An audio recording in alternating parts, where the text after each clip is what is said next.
of this project is to provide a set of technologies and, in the short term, also devices and tools for a specific approach to personalized medicine. In particular, as you know, this is a very hot field, and there are different approaches to be able to provide the right dose or dosage of a drug to a patient, since different patients react in a very different ways to the same drug dose. So a widespread method is actually based on what is called pharmacogenetics. So basically try to see the characteristic, to identify the characteristic in the genome of one patient, and try to, by knowing how these characteristics are linked to a certain reaction to a drug, to try to adapt the dosage accordingly. But actually it is well known that this method is limited by the fact that the method doesn't take into account a lot of phenotype elements, and actually also all the other metabolism characteristics. While this approach that actually pharmacology is pursuing is based on pharmacokinetics and also on pharmacodynamics, that is a little bit different. And in fact, it looks directly to the drug concentration in blood after a certain intake. So this means that it looks directly on how the body metabolizes the drug and what is the actually concentration outcome. So this is pharmacokinetics. Pharmacodynamics, it goes a little bit farther, and we are also interested in this approach. And it looks how this concentration then translates into an effect, and the effect is underlined by certain biomarkers. So by measuring the drug concentration and in the future also the concentration of suitable biomarkers, it will be possible to have a pretty nice idea on how the patient is reacting in real time. So the approach based on pharmacokinetics actually says that if we consider the drug concentration in blood of a patient over time, after several successive intakes, you should actually be able to stay in a certain range of concentration. That is an effective concentration with no adverse effects. But this is an average curve in the population. Of course, what you can have is something very different at a given point in time. So this is because actually the typical pharmacokinetic curve of this patient is different from the average. So what is needed to be done is to adapt the dosage in a way to come back to a suitable concentration in blood. So we have a number of scientific challenges, of course, about dose computing first, second about how to measure this drug concentration at the point of care, and also how to automate safely this procedure. Concerning dose computing and adjustment, let me start with where actually this process started. A few years ago, it was thanks to a meeting that I had with Professor Thierry Buclin at CHUV, when he opened me this world of pharmacokinetics. This is the routine of what is done, for instance, for a post-transplant patient, but it also starts to be quite important for some HIV therapies and from anti-cancer therapies.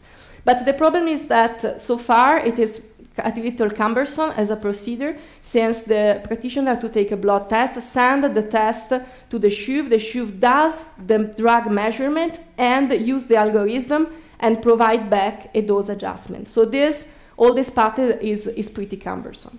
In fact, they have this algorithm that are quite complex, and you need really trained people to use them. So this is based on Bayesian algorithm, and they are still working on these population approaches, also sustained by this project. So if you have basically, as we said, a range in which you should follow and which the average population with fall after a certain dosage, you can actually have somebody that doesn't fall anymore in this average, and that would need a dose adjustment to be able to fall back to the right position. Let's move to the second scientific challenge. That is, so now that we have a tool, a software tool that allow the practitioner, starting from a drug concentration and databases, to provide a dose adjustment, let's see how to measure the drug concentration directly at the MD cabinet.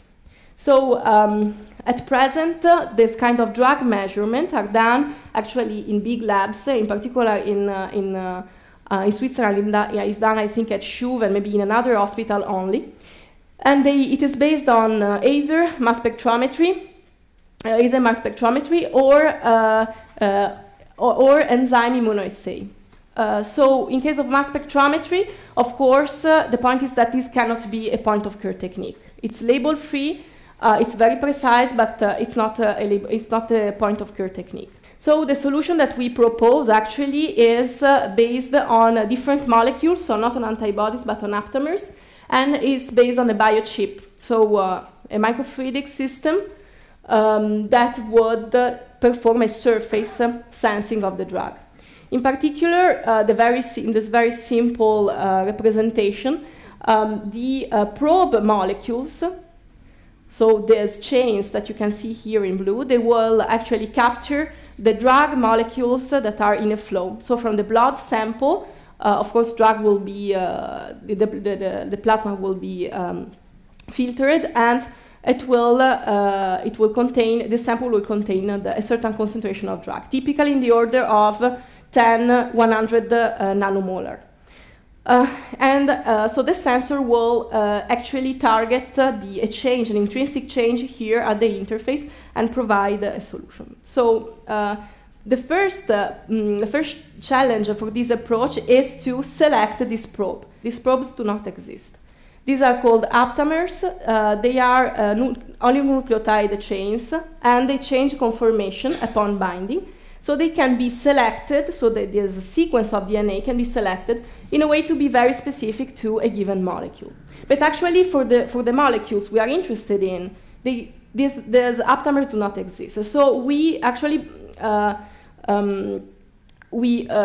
developed a selection system that is targeted specifically to this kind of sensing approach.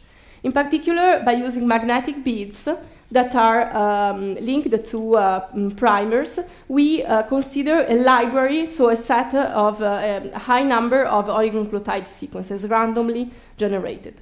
These sequences, when in contact with the sample with the drugs, are released when the specific sequence is actually complementary or can recognize the drug.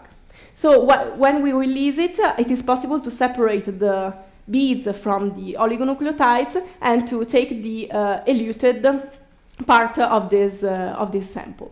So we performed our sensing first on a commercial system that is called a surface plasmon resonance system, SPR, from Biocor in particular, that is a surface sensor, so we can actually prove the possibility of this detection on surface with our aptamers.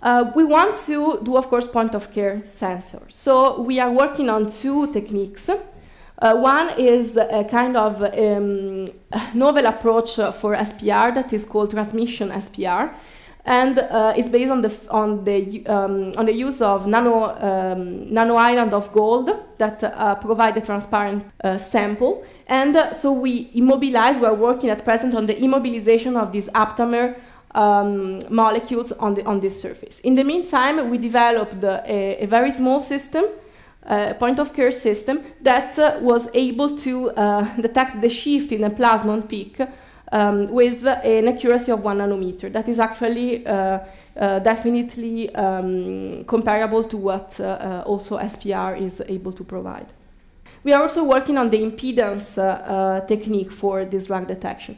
So, so far we focused on a technique, on different techniques to perform microelectrodes on chip, and in particular to provide a certain reliability during sensing. So I would like to thank you for your attention, and of course I will be happy to answer to questions.